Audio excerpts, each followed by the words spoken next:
ആ കുട്ടിക്കാണെങ്കിൽ നമ്മുടെ ശ്രീയുടെ വയസ്സേ ഉള്ളൂ. ഈ സെന്റിമെന്റ്സ് നിനക്കും എനിക്കും പറയാൻ കൊള്ളാം. എന്ന് വെച്ച് നിന്റെ ഇഷ്ടത്തിനങ്ങ് പുറത്തു വിടുവോ? എന്റെ ഇഷ്ടത്തിനൊന്നും അല്ല അളിയ. IPC സെക്ഷൻ 104 പ്രകാരം ആത്മരക്ഷയ്ക്ക് വേണ്ടി ചെയ്യുന്നത് കൊലപാതകമല്ല. ഈ കാര്യങ്ങളൊക്കെ അളിയനും അറിയാന്നാ ഞാൻ കരുതി. അപ്പൊ സാറ് റൂൾസ് പ്രകാരമാണ് റിലീസ് ചെയ്തത്. പിന്നെന്തിനാണ് നീ എന്നോട് പറയാൻ പറഞ്ഞേ? അളിയ വേറെ എന്ത് ചെയ്യാനാ? ഫോർമാലിറ്റി, എൻക്വയറി എന്നൊക്കെ പറഞ്ഞ് ഫയൽ ക്ലോസ് ചെയ്യുമ്പോഴേക്കും ആ കുട്ടിയുടെ ഭാവിയെ അങ്ങ് തീരും. നിനക്കെന്താ? എനിക്കല്ലേ പ്രശ്നം? നാളെ എന്തെങ്കിലും പ്രശ്നം ഉണ്ടായാലേ സമാധാനം പറയേണ്ടത് ഞാനാ. വകുപ്പും സെക്ഷനും ഒക്കെ പറഞ്ഞ് നീ എന്നെ പേടിപ്പിക്കുക. നിന്നെ പണിക്കേറ്റ് എന്നെ പറഞ്ഞാൽ മതി.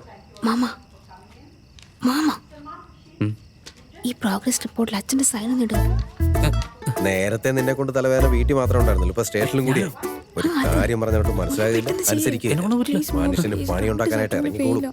ചെയ്ത് നേരത്താണോ? ഇനി എന്നോട് അനുവാദം ചോദിക്കാതെ ഒരു കാര്യം പോലും ചെയ്തു പോകരുത്, മനസ്സിലായല്ലോ? എടാ, ഒരു പോലീസ് ഓഫീസറായ ദയം ദാക്ഷിണ്യൊന്നും കാണിക്കാൻ പാടില്ല. എന്തെങ്കിലും പ്രശ്നമുണ്ടായാൽ ആദ്യം തൊപ്പി ധരിക്കുന്ന എന്റെ ആയിരിക്കും. ഇനി ഈ കാര്യം പൊക്കി പിടിച്ചോണ്ട് ഏതെങ്കിലും നേതാക്കന്മാർ വന്ന് അതിനേക്കാളും പ്രശ്നവും. മര്യാദയ്ക്ക് പണിയെടുക്കുകയാണെങ്കിൽ നിനക്ക് കൊള്ളാൻ പറഞ്ഞേക്കാം. ഇത് നിനക്കുള്ള ലാസ്റ്റ് ആൻഡ് ഫൈനൽ വാണിംഗാ.